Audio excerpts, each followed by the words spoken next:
Hello and good night. Welcome to another bedtime story.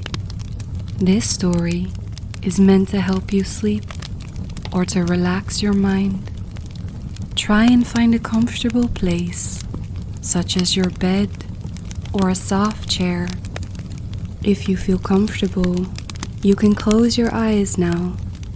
Try and let go of the day as we begin our tale. Tonight's story is The Elves and the Shoemaker.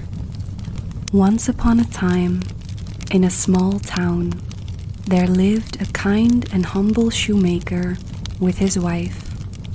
He was a skilled craftsman, but times were hard, and he had grown very poor.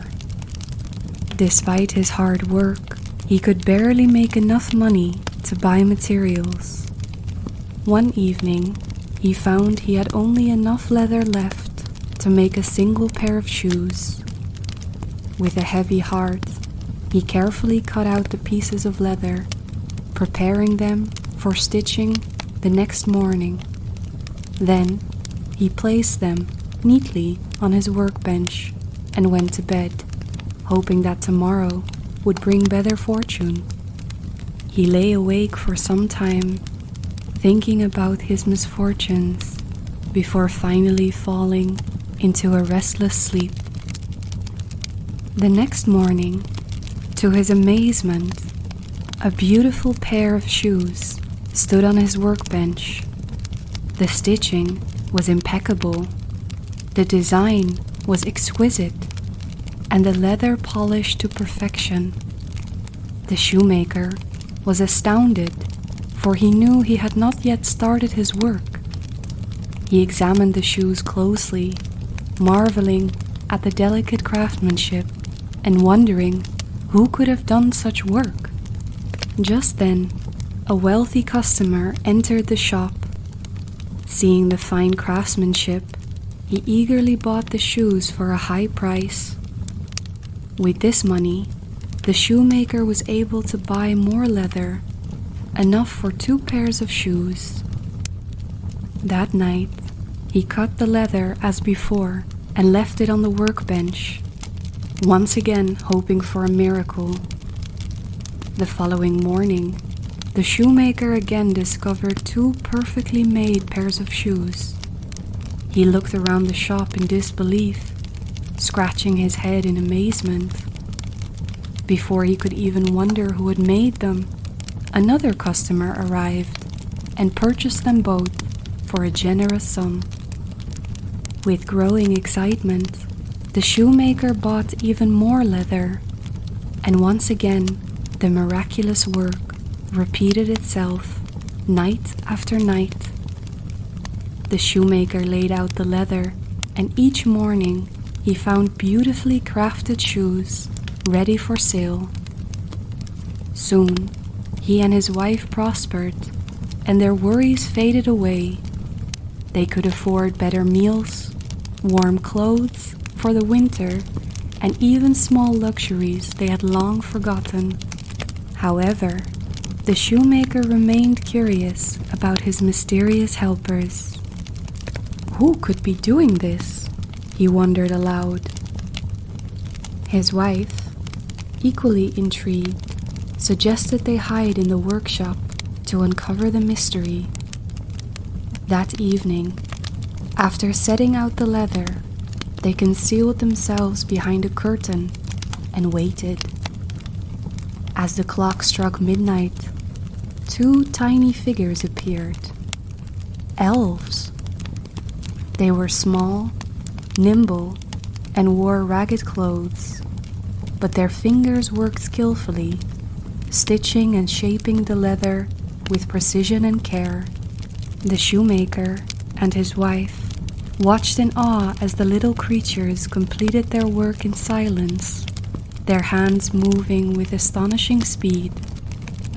By dawn, they had finished their work and disappeared into the night.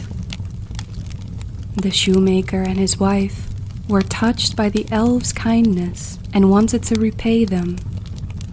His wife suggested making clothes for the little creatures, for their current attire was tattered and worn. "They have done so much for us," she said. "It is only fair that we do something kind for them in return." And so they set to work.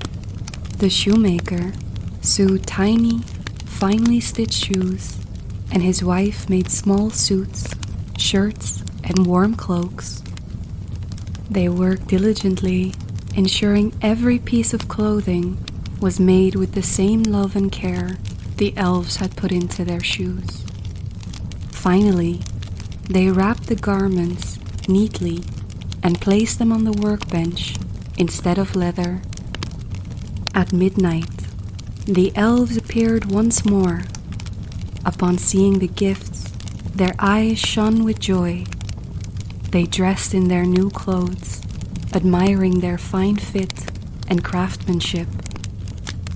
They twirled, hopped, and danced around the workshop, laughing happily. Then, hand in hand, they leaped through the window and disappeared into the night, never to return.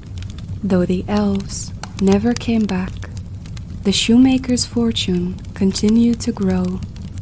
His business flourished, and he never struggled again. He and his wife often thought of the little helpers who had changed their lives, always grateful for their kindness. Over time, the shoemaker passed his trade down to his children, teaching them the importance of generosity and hard work.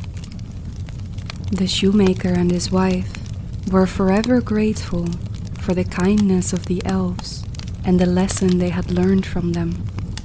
Most of all, that good deeds, when repaid with gratitude and kindness, bring true happiness.